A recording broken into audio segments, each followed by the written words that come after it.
Fred Fozzard, Rick Sanders, what happened? Now, I offered $5,000 to anybody that could provide video without breaks that could just show us the finals that year so we know who went first. Did Fozzard go first or did Rick Sanders go first? Now, nobody supplied that video, but it turns out they can't. Hear me out. Coach Bob Bergen explained that at that time,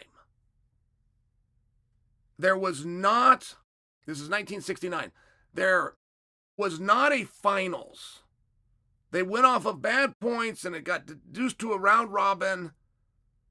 And the guy that gets second versus the guy that got first, they could have wrestled 3 matches ago. They do not walk out for a finals the way that we do now or the way that we may envision. Okay. Now, as I looked into this, I find out from the official records that Fred Fozzard, gold medalist, silver and bronze, nobody. They didn't have a second or third that year. The reason why is there was a disqualification.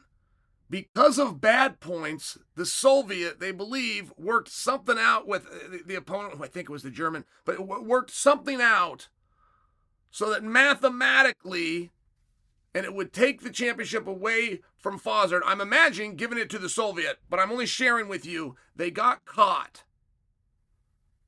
And there's a rule in wrestling, per the sportsmanship rule, that it must be competitive at all times, which means you cannot cooperate with your opponent. You cannot work something out. You can't concede positions. And whatever they did, it was so bad that the rulers of the organization went in the back. They put the tape in. They all stood around and watched it and go, boom, right there.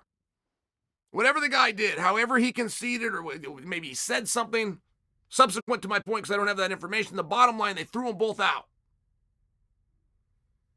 Now, you got to understand, when they are both thrown out, therefore, a session later that Rick Sanders has to wrestle in, Fozzard does not have to wrestle in.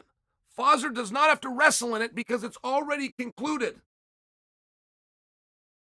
If, in fact, it was concluded, Fozzard is the first ever world champion.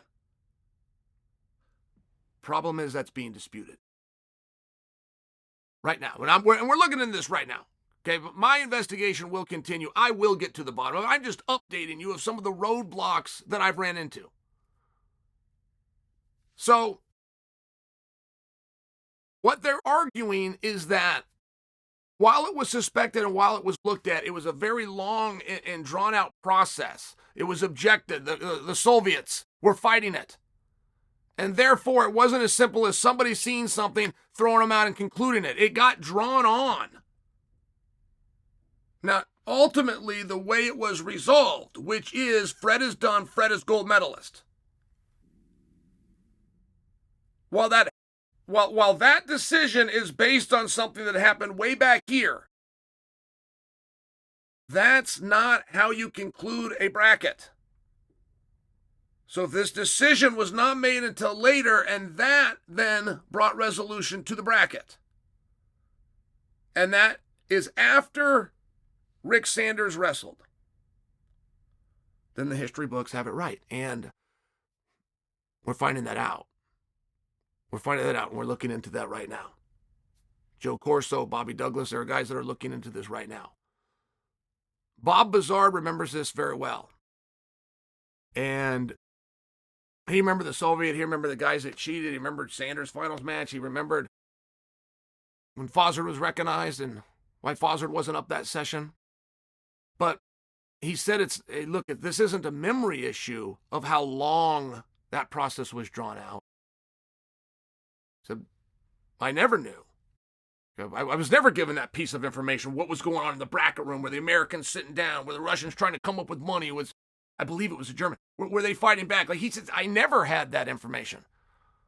So the round rolls around, and we get to Fred's weight that he doesn't have a match because that's already decided over here.